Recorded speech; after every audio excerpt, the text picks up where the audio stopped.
Welcome to our tutorial on how to make a stop-motion animation. In this video, we'll be showing you the basics of stop-motion animation and how to create your own animation using simple tools and techniques.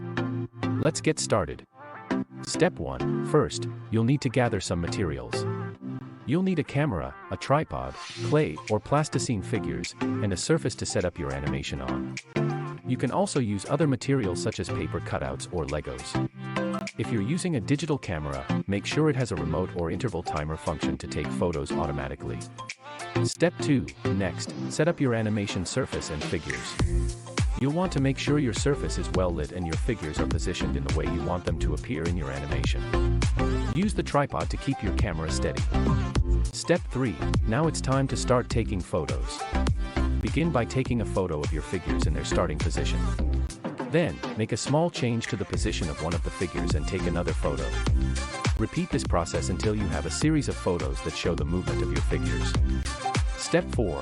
Once you've taken all of your photos, it's time to edit them.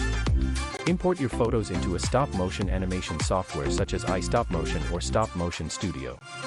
You can use the software to edit your photos, add sound and special effects, and export your animation as a video file. Step 5. Finally, share your animation with the world. You can upload it to platforms like YouTube or Vimeo, or share it on social media. You can also add it to your own website or blog. And that's it. With just a few simple steps, you've created your own stop-motion animation. Thanks for watching. We hope you found this tutorial helpful and are inspired to create your own stop-motion animation. Happy animating!